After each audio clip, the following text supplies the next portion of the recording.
Assalamualaikum warahmatullahi wabarakatuh. Alhamdulillahi rabbil alamin. Wassalatu wassalamu ala sayyidil mursalin wa ala alihi wa sahbihi ajma'in.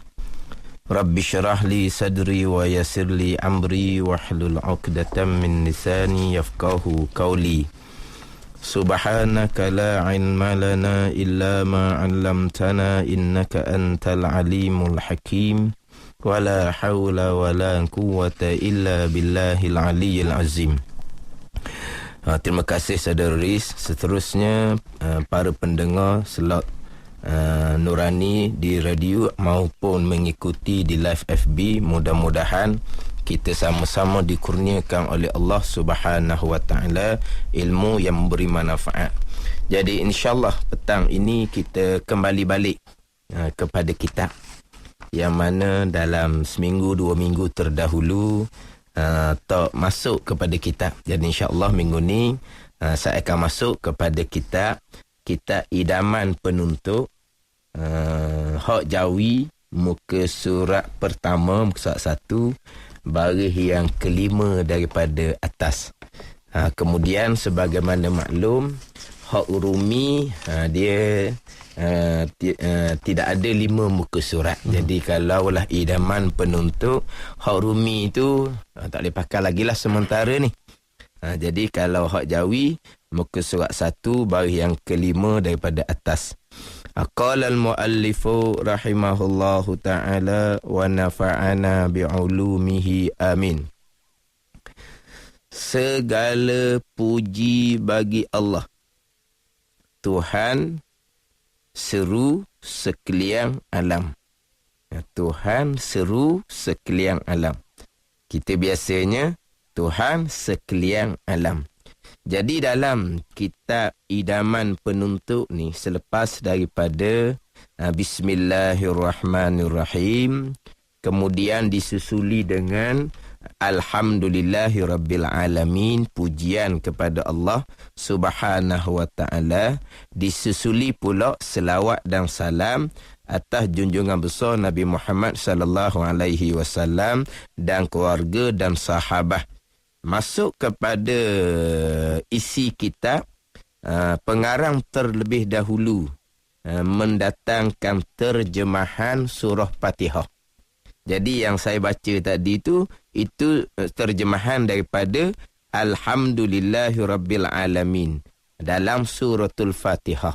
Jadi didatangkan terjemahan Fatihah dalam lebih kurang 6 baris, 1 perenggang. Kemudian barulah pengarang kitab kita ni, Haji Abdul Ghani bin Haji Yahya, menceritakan asal usul. Jadi pengarang mengarang kitab Idaman Penuntut. Kemudian barulah muka surat 4 dihuraikan pengertian Bismillahirrahmanirrahim. Kemudian muka surat 6 kalau hak jawi, kalau rumi muka 1, barulah masuk kepada tajuk pembicaraan kitab Idaman Penuntut ni, kitab Fiqh. Jadi muka surat 6 hak jawi, kalau rumi muka surat pertama, tajuknya bersuci, taharah dan hukumnya. Itu masuk kepada bicara kitab lah, kitab Fiqh. Tetapi permulaannya didatangkan terjemahan surah Fatihah. Segala puji bagi Allah. Segala puji, sekalian pujian milik Allah Subhanahu wa taala. Sekalian pujian tertentu bagi Allah Subhanahu wa taala. Sekalian pujian kembali kepada Allah Subhanahu wa taala, termasuklah pujian-pujian sesama kita. Termasuklah pujian-pujian sesama kita pun kembali kepada Allah Subhanahu wa taala, milik Allah Subhanahu wa taala. Mana kalau puji sesama kita baik ke, rajin ke, pemurah ke, berjuru ke, itu kesemua pujian kembali kepada Allah. Sebab rajin, baik, apa semua ni, semuanya datang daripada Allah Subhanahu wa taala. Jadi kalau puji kita baik ke, alhamdulillah. Sekalian pujian kembali kepada Allah sekalian pujian milik Allah Subhanahu wa taala. Duduk situ comel loteng lah kitanya. Orang puji kita pun tak ada masalah. Orang puji kita pun tak ada masalah. Bila orang puji, orang tengok, lepas kena puji, dia kata Alhamdulillah. Kalau kata baik, mudah-mudahan Tuhan jadikan baik sampai ke sudah. Kalau kata mana pemurah, mudah-mudahan Tuhan jadi pemurah sampai ke sudah. Gitu je lah. Tapi hakikinya, baik ke, pemurah ke, berjuruh ke apa semua, kesemua tu datang daripada qada dan qadar Allah Subhanahu wa taala, datang daripada taufik dan hidayah Allah Subhanahu wa taala. Kalaulah kita tengok orang, kalau kita puji dia jadi kesok. Kesok ni maksud apa tak tahulah. Dia jadi macam lari jarum sikit. Ngajuk.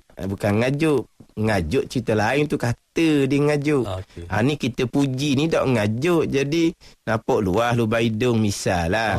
Jadi macam kesok sikit. Jarum tu nampak naik sikit tu. Mana kalau teh darah tu mungkin naik sikit ke ruang ni tak tahu lah. Kalau nampak pesen tu, tak ada puji-puji lah. Jadi sebab apa? Sebab jadi rosak dia kerana kita. Jadi kita pun jadi akan syubhat sama. Tapi cuma kita ni kadang-kadang selain daripada yang memuji, kembalikan pujian kepada Allah. Yang dipuji, kembalikan pujian kepada Allah. Yang memuji pun biar jujur, biar ikhlas. Kita kata dia baik ni sebab kita nak cerita benda comel. Kita nak cerita benda-benda nikmat. Jadi kita sebutlah dia baik. Bukan kita nak ampu dia, bukan. Kita nak ampu dia, bila dia jadi terangkat dengan ampu kita tu, kita dapat apa-apa kepentingan, kita dah salah daripada awal. Jadi kita sebut baik ni kerana kita kenang tengok tu. Maksudnya itu benda nikmat, benda hok payah nak dapat benda baik ni. Jadi kita pun sebut. Sebab kita nak cerita nikmat Allah Subhanahu wa taala. Kita sedia memuji. Tiba-tiba tengok dia jadi lain macam, kita jadilah. Sebelah kita dipuji pula, yalah, Alhamdulillah lah dipuji kita. Tapi kita kenal lah kita ni setara mana sangat. Dia puji baik tu kerana dia tengok pada zahir. Apabila dia tengok pada zahir baik, dia kena jangka baik lah. Dia kena zon baik kepada seseorang. Zannu bil mu'minina hasanah, Nabi kata. Sangkalah kamu, zonglah kamu dengan mukmin dengan zong yang baik. Kena zong yang baik. Nampak biasa-biasa pun kita zong baik. Kalau nampak hak baik, sama telah lah. Ni kita tengok tahu kisah dia ni mana. Ala ke baik pun tak nampak peseng, ala ke tak baik pun tak nampak peseng, kita zong dia baik. Sebab kita tak nampak peseng dia buruk.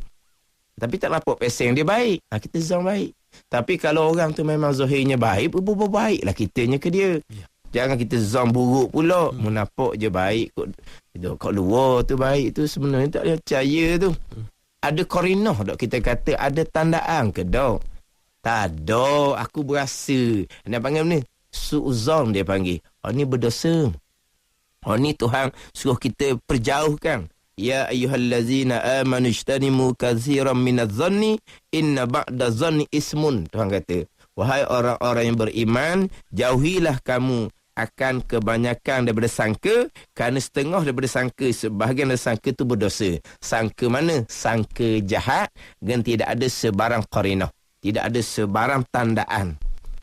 Tapi kalau ada pesen pelik-pelik tu naik dalam masjid kita, naik atas surau kita, kita kena mak sikit lah, kita kena perhati. Sebab apa? Sebab ada tandaan. Tapi kalau orang tu biasa-biasa je, cuma kita tak kenal dia, kita kata, tu orang baru mari tu. Cuba tengok molek dia tu kan jenis nak mencuri ke. Kalau tak ada apa-apa tandaan pun. Dia ada tandaan, hok jenis-jenis. Hok liyo-liyo, hok jenis. Yalah, kita kenal lah orang nyakit gini ni. Hok tu, kita, mana pun kita perhati sikit. Sebab ada tandaan. Tu tak anggap jahat sangka. Sebab ada tandaan. Hak jahat sangka ni tak ada tandaan. Jadi kita memang dituntut sangka dengan sangka yang baik. Kalau ada hak pelik-pelik tu tadilah. Kalau dengar pelik-pelik, macam saya pernah sebut dalam kuliah terdahulu, hak di huraian alhamdulillah dulu kan. Jadi makna kalau kita dengar ni contoh. Kadang-kadang kita salah juga. Kita benda tu ada tandaan. Sebab contoh terdahulunya dengar budak tu menangis pelik, menangis sakit. Bukan menangis perangai. Bukan menangis apa PA. PA kan. Jadi nak gapo-gapo tu dia nangis. Dia ngamuk. Ngamuk. Ngamuk perangai tu boleh kena. Dia tepik, dia apa dengan perangai. Kita masing-masing tahulah, masing-masing ada anak. Tapi kalau nangis sakit, pasal lain. Tapi kita tak nampak apa yang berlaku. Tapi menangis ni bukan menangis perangai ni, menangis sakit. Kita pun, dia buat mak ayah dia dera ke apa ke. Dia panggil apa tu? Sangka ke tak tu? Sangka. Sangka kok? Sangka lah tu. Tapi sangkaan tu ada tak korinah tandaan?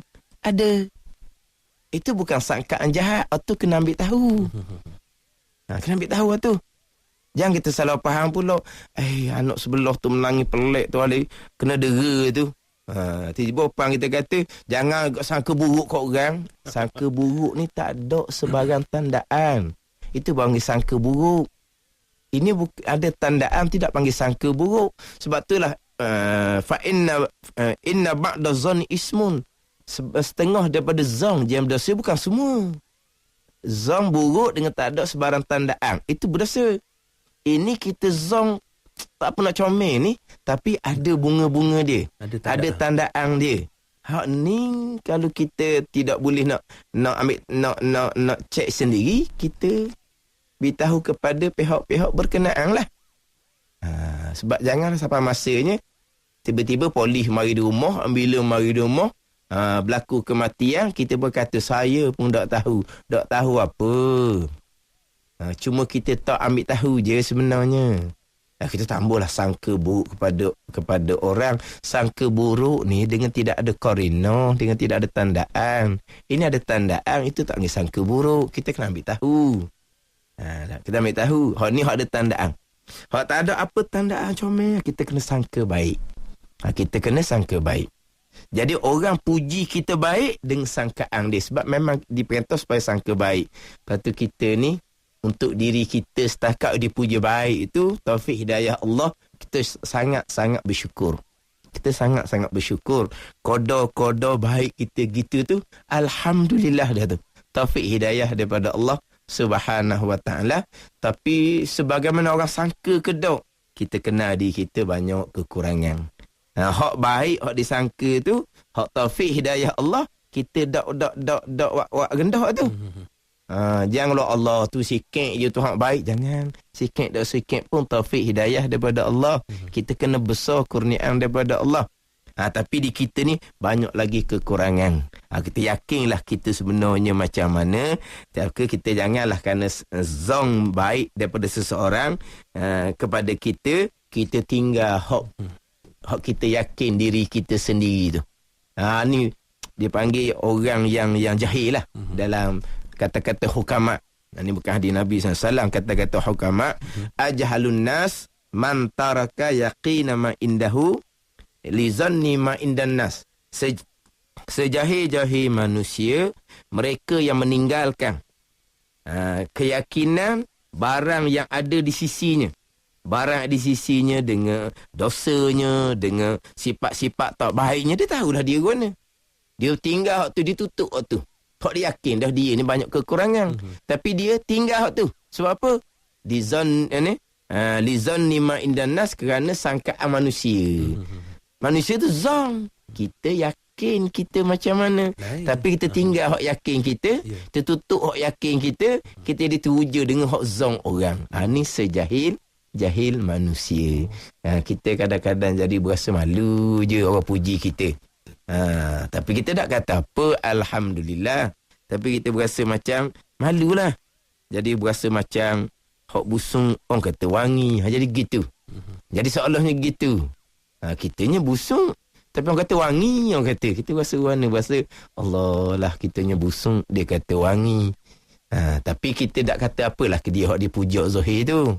Cuma kita janganlah lupa hakikat diri kita sebenar ni banyak kekurangan. Kita kembalikan pujian kepada Allah Subhanahu wa ta'ala. Jadi kita duk baca semua alhamdulillah, alhamdulillahi rabbil alamin. Fatihah kita sudah semayang pula kita berdiri alhamdulillah, alhamdulillah, alhamdulillah. Jangan duk baca saja.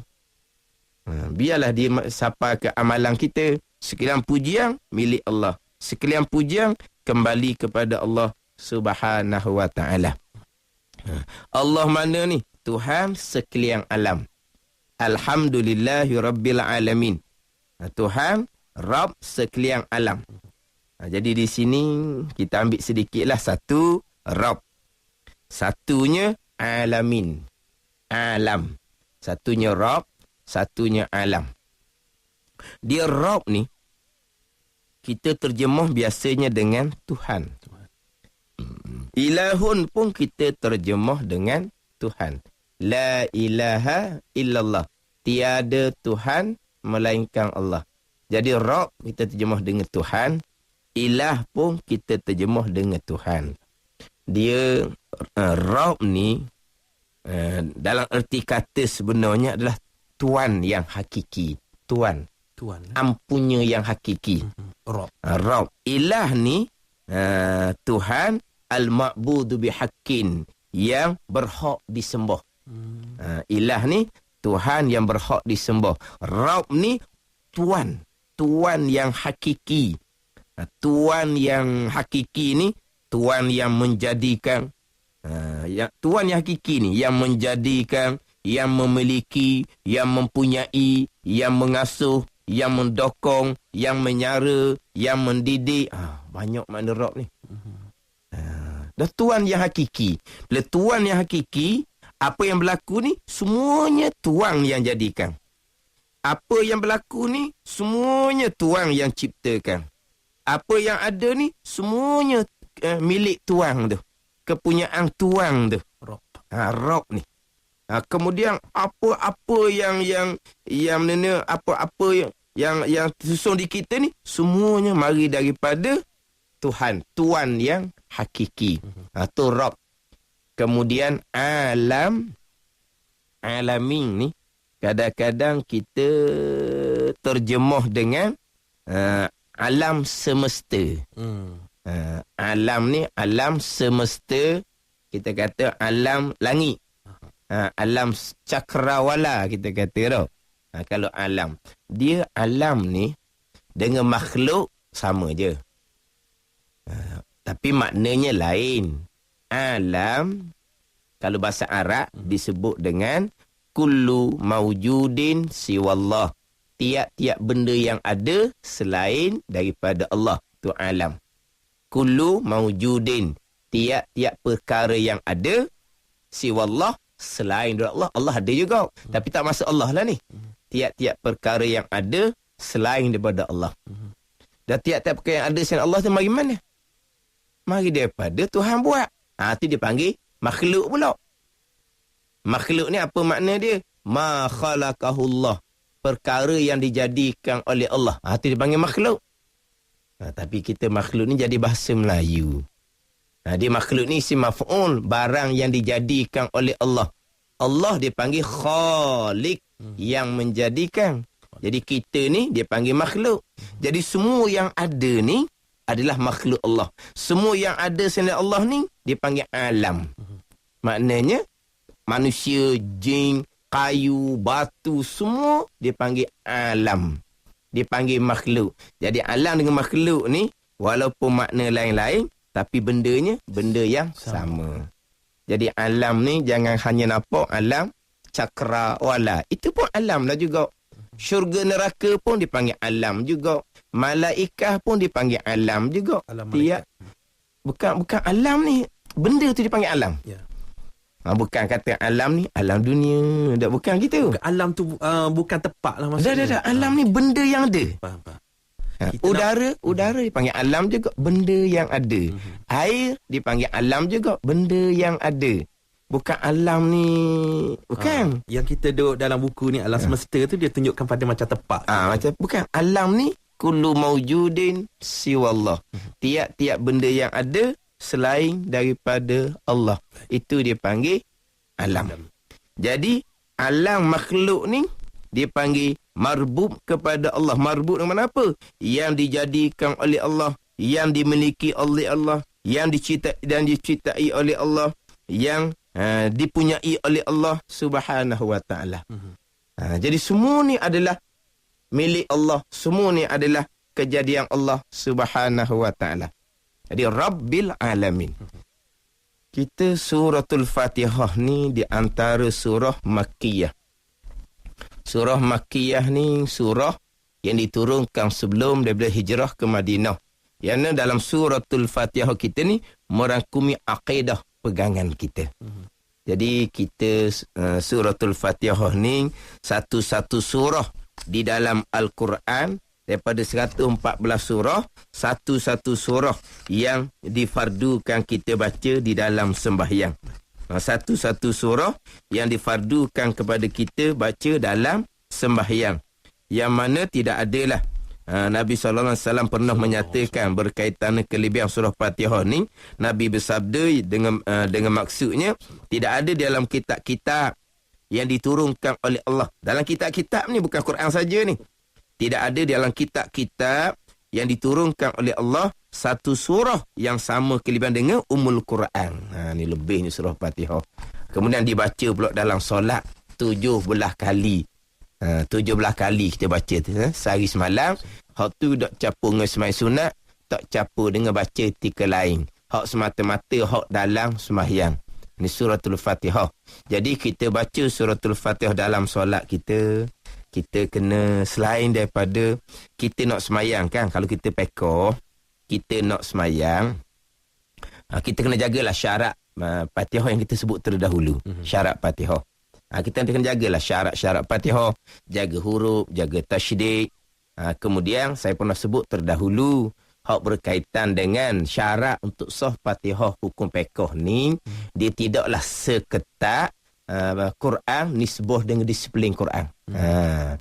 Quran nisbah dengan disiplin Quran, hak guru Quran kena tekan molek, hak tu hak disiplin dia. Tu disiplin ilmu dia.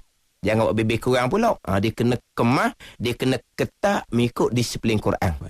Tetapi mengikut hukum pekoh pula dia longgar sikit. Mana longgar sikit lah.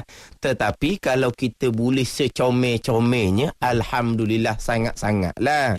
Tetapi janganlah kita hanya belajar Al-Quran sahaja tanpa kita belajar hukum pekoh. Setakat mana kau Fatihah yang sah dibawa dalam solat. Dia kena hipung dua ni. Antara ilmu Quran. Guru Quran kena tekan semolek-moleknya. Tapi dia masa sama kena wayak pula. Hak mu baca ni memang banyak benda lah. Hak nak kena beki. Mana banyak benda lagi lah. Hak tak comel, tak licin molek. Tapi untuk semayang tu boleh bawa dah. Kena letak gitu. Kena letak gitu. Dia kena, jangan kita hanya ngaji Quran semata-mata. Hak syarat Fatihah dalam pekoh kita tak cara. Akhirnya semua imam kita kondeng belaka, kita komplain belaka. Akhirnya pakat ngajuk belaka tu imam. Ni kalau kita jadi kapur-kapur ni, hak tu imam hak bukan temu duga ni. Tu imam hak naik sukarela ni. Kan surah-surah kapung tu kan. Mana ada temu duga. Hak mana-mana hak tua-tua, hak pandai-pandai sikit. Hak jenis akhlak baik-baik sikit. Kita pun tolak berdepan haji lah naik. Maka dia tu bukan qari sangat. Tapi makna bacaan Quran dia taklah secomel yang dikenaki oleh guru Quran. Tapi boleh tak setara tu dia jadi imam. Ni kena balik pada ilmu pekoh. Ni balik pada ilmu pekoh. Mana kata-kata nak rakung dua tu. Ada kesalahan yang kecil, ada kesalahan yang besar nisbah dengan pekoh ni. Hak nisbah dengan Quran secomel-comelnya lah dia betul. Secomel-comel dia betul. Itu hak disiplin guru Quran. Tu jangan seperti kalau tu. Tu disiplin guru Quran. Tapi kita nak pergi pada hak hukum pekoh semayang ni. Kadang-kadang kapung-kapung ni dia jadi baloh sangat. Hidup baloh hak kesalahan kecil-kecil nisbah dengan pekoh. Nisbah Quran dia telinga lah kalau baca gitu.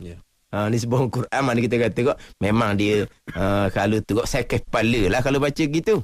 Hak tu hak guru lah hak Quran. Tapi pekohnya macam mana? Kita kena kira pekoh pula. Jangan kita duduk baloh. Akhirnya awak ada Tok Imam, dia lari dulu lagi. Ada pesan gitu. Hara anak ni ahli jemaah. Mana kita kena kira dengan pekoh pula macam mana. Jadi selain daripada kita ni nak pastikan solat kita ni sah, supaya rukun Fatihah kita tu sah, kita ngajilah macam mana hak untuk sah bacaan Fatihah kita tu dalam semayang. Tapi kita sebut kata semayang ni bukan hanya nak pastikan bacaan Fatihah kita sah. Kita nak pastikan kita berakidah dengan akidah suratul Fatihah. Hak tu. Kita nak sah semayang ni cari tok guru lah.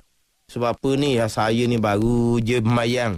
Dulu tak pernah semayang. Ala ketua ni sikit barulah nak semayang. Saya nak pergi cari guru Quran lah. Nak suruh dia betul Fatihah saya. Ni comel sangat ni gini ni. Kadang-kadang gini pun tak ada. Daripada dak ketiga bersatu, dia semayang, dia pakai Fatihah wah dia je. Kita ngaji dah Fatihah masa budak-budak. Itu masa budak-budak. Lepas tu sekarang ni orang tua dah. Dia nak pakai ilmu budak-budak. Ilmu Fatihah, rukun semayang, nak pakai ilmu budak-budak. Ilmu dunia, habis tikatang dia ngaji. Ilmu dunia, habis tikatang dia ngaji. Tak ada kelas dah boleh masuknya. Habis suk dah ilmu dunia. Ilmu Fatihah ni, ilmu masa kalau rendah. Masa budak-budak. Hak tu nak pakai ilmu untuk bawa dalam sembahyang, tiang agama. Fatihah ni satu-satu surah sahaja yang menjadi rukun dalam sembahyang. Tak ada surah lain dah. Jadi kalau you mari nak jumpa guru, nak pastikan guru tu betul Fatihah, cukup comel. Tapi jangan hanya kita nak betul Fatihah, kita kena pastikan kita berakidah dengan akidah Fatihah. Kalau kita membaca Fatihah, akidah kita bukan akidah Fatihah, Fatihah tu akan laknat kita balik. Kalau kita baca Fatihah tapi tidak berakidah dengan akidah Fatihah. Sekarang ni akidah Fatihahnya apa? Allah ni Rabbil Alamin. Allah Rabbil Alamin. Tuan yang hakiki, Tuan yang menjadikan, Tuan yang memiliki, Tuan Allah segala-gala ni. Alam ni kesemuanya adalah marbub kepada Allah. Marbub ni yang dimiliki oleh Allah, yang dijadikan oleh Allah, yang dicipta oleh Allah Subhanahu wa taala. Jadi alam ni, alam tadilah segala-galanya. Langit pun alam, bumi pun alam, termasuk arash pun alam juga. Arash, kita biasa dengar arash. Arash ni satu jisim yang nurani, satu jisim yang bangsa nur yang meliputi sekalian alam. Tu arash. Satu makhluk yang besar. Yang mana arash ni nak bandingkan dengan bumi kita besar dah ni. Arash tu diumpamakan satu padang yang sangat luas. Arash ni diumpamakan dengan satu padang yang sangat luas. Dia tak nampak hujung tu, hujung luas padang ni. Bumi kita yang dikatakan besar ni hanya umpama cicing sebetul je. Mana? Nampak gedok. Mana besarnya arash. Jadi wa imma langit, wa imma bumi, wa imma arash adalah marbub kepada Allah Subhanahu wa taala. Kejadian Allah, kepunyaan Allah, milik Allah Subhanahu wa taala. Langit ke, bumi ke, arash ke, bukan tempat bagi Allah Subhanahu wa taala. Bukan tempat bagi Allah, tetapi marbub bagi Allah, yang dimiliki oleh Allah, yang dijadikan oleh Allah, yang dicipta oleh Allah, kepunyaan Allah Subhanahu wa taala.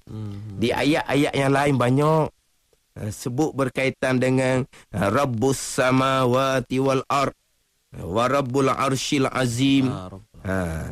Rabbus samawati wal ard wa ma bainahuma. Allah ni Rabb langit bumi dan barang antara langit dan bumi.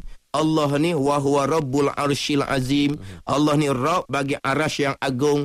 Arasy ni adalah marbub kepada Allah Subhanahu wa taala, yang dimiliki, yang direntah, yang dijadikan, yang dicipta oleh Allah Subhanahu wa taala. Dalam ayat-ayat banyaklah cerita bab Rabbil Arshil Azim ni. Contoh dalam ayat, "Lau kana fihima alihatun illallah la fasadata fasubhanallahi Rabbil Arsy amma yasifun." Jikalau ada di langit bumi ni Tuhan selain dari Allah, nescaya binasalah langit bumi. Maka maha suci Allah. Allah mana ni? Rabbil Arsy. Maha suci daripada amma yasifun, daripada perkara yang mereka sifatkan. Lebih nak ceritanya, Rabbil Arsy. Subhan dalam ayat yang lain pula, Subhana Rabbis samawati wal ard, Rabbil Arsy amma yasifun. Maha suci Allah. Allah ni Rabb bagi langit, Rabb bagi bumi, Rabb bagi arasy. Jadi langit, bumi, arasy adalah marbub kepada Allah Subhanahu wa ta'ala, bukan tempat bagi Allah Subhanahu wa ta'ala. Ini pegangan kita. Pegangan suratul Fatihah kita, Rabbil Alamin. Alam ni termasuk arasy. Segala-galanya adalah marbub kepada Allah Subhanahu wa ta'ala. Kemudian macam mana pula dalam ayat-ayat Al-Quran, 7 ayat di surah yang lain-lain, 7 ayat Allah Ta'ala berfirman, "Summastawa 'alal arsy." Ar-Rahmanu 'alal arsy istawa. Kemudian istiwa Allah atas arasy. Ar-Rahmanu 'alal arsy istawa. Bermula Tuhan yang bernama Rahman istiwa atas arasy. Istiwa duduk. Istiwa atas arasy, yang mana istiwa ni ada belas-belas makna. Dan di antara makna istiwa adalah jalasa, qa'ada, istaqarra, duduk. Tetapi ulama Ahlussunnah wal Jamaah sama sekali tidak menterjemahkan istiwa dengan makna duduk. Tidak menyabitkan tempat bagi Allah Subhanahu wa ta'ala. Sebab apa? Itu makhluk Allah. Kejadian Allah. Bukan tempat bagi Allah Subhanahu wa ta'ala. Kemudian, apa makna istiwa alal arsy? Kita akidah Al-Quran. Kita akidah Ahlussunnah wal Jamaah adalah akidah Al-Quran. Kita wajib beriman dengan istiwa alal arsy. Itu akidah Al-Quran. Kalau tidak berpegang dengan istiwa alal arsy, itu bukan akidah Ahlussunnah wal Jamaah. Ini kena mati sini dulu. Istiwa alal arsy, akidah Ahlussunnah wal Jamaah. Kemudian ijma' ulama Ahlussunnah wal Jamaahnya, dia mentanzihkan Allah, menyucikan Allah daripada zahir ayat tu. Zahir ayat ni macam duduk je. Ijma' ulama Ahlussunnah menyucikan, mentanzihkan Allah Subhanahu wa ta'ala daripada zahir ayat. Zahir itu macam duduk je. Maha suci sama sekali. Nak menyabitkan duduk, nak menyabitkan tempat bagi Allah maha suci sama sekali, ini ijma' Ahlussunnah wal Jamaah. Dan kemudian apa makna istiwa alal arsy? Beriman dengan istiwa alal arsy untuk akidah Al-Quran. Kemudian menyucikan daripada zahir ayat tu macam duduk, itu ijma' Ahlussunnah wal Jamaah. Kemudian apa makna ayat? Ulama terdahulu, ulama salaf di 3 kurun yang pertama, kurun sahabat, kurun tabi'in, kurun tabi'in, di 3 kurun yang pertama menyerahkan makna kepada Allah Subhanahu wa ta'ala. Selesai. Serah ke Tuhan. Tak sudut tanya-tanya, tanya dilarang, hukumnya bid'ah, haram. Ulama kemudian khalaf, mulai kurun yang keempat, dia mentakyinkan makna yang selayaknya dengan Allah Subhanahu wa ta'ala. Makna mana? Tadilah contohnya. Rabbil Arshil Azim. Yang memiliki, yang mempunyai, yang menjadikan arasy yang agung. Jadi arah ni milik Allah. Arah ni kepunyaan Allah. Tapi bukan tempat bagi Allah Subhanahu wa ta'ala. Ini jalanan ulama kemudian. Ulama khalaf dia panggil. Ini kedua-dua jalan ni, jalanan Ahlussunnah wal Jamaah. Yang mana Ahlussunnah wal Jamaah ijma' menyucikan Allah daripada nak pakai zahir itu, duduk ke, bertempat ke maha suci sama sekali Allah Subhanahu wa taala daripada menyamai makhluk. Akidah kita dah walam yakullahu kufuwan ahad. Ni akidah kita. Walam yakullahu kufuwan ahad.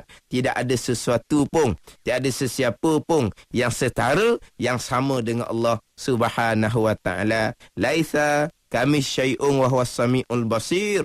Tidak ada sesuatu pun yang sebanding dengan Allah Subhanahu wa taala. Dalam ayat yang lain pula, fala taj'alu lillahi andadan wa antum ta'lamun, dan jangan kamu jadikan bagi Allah tu sebanding.